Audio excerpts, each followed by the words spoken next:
సంస్కార పూజ చేసిన తర్వాత నా పర్సనల్ లైఫ్లో జరిగిన రియల్ ఇన్సిడెంట్ ఇది.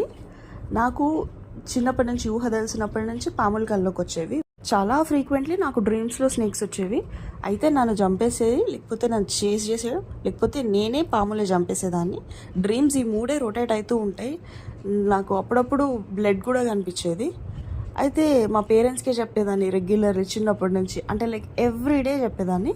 ఎప్పుడు కనిపిస్తే అప్పుడు వాళ్ళు ఏం చెప్పేవాళ్ళు అంటే, నీకు కాల సర్పదోషం ఉంది, నువ్వు పూజ చేయించుకోవాలి అని చెప్పేవాళ్ళు. ఫైనల్లీ నేను కుక్కే సుబ్రహ్మణ్యకి వెళ్ళి సర్ప సంస్కారం చేయించుకొని వచ్చేసిన తర్వాత నిద్రలో మా పాతింటి దగ్గర ఒక ఇల్లు కనిపించింది నాకు. వాళ్ళకి మెష్ డోర్ ఉంది. మా అన్న డాటర్ వచ్చి 3-4 హౌసెస్కి మెష్ డోర్స్ ఉన్నాయి.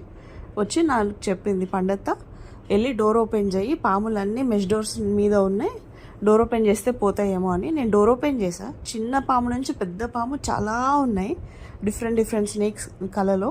కానీ అవేవి నన్ను అటాక్ చేయలేదు, నన్ను చంపలేదు. ఎప్పటిలాగా సైలెంట్గా నన్ను చూడకుండా వెళ్ళిపోయినాయి. నాకు అప్పుడు అనిపించింది, it must be God's way of saying that ఇంకా నీ మీద అటాక్ ఉండదు, కలలో నీ మీద ఎలాంటి ఎఫెక్ట్ ఉండదు అని.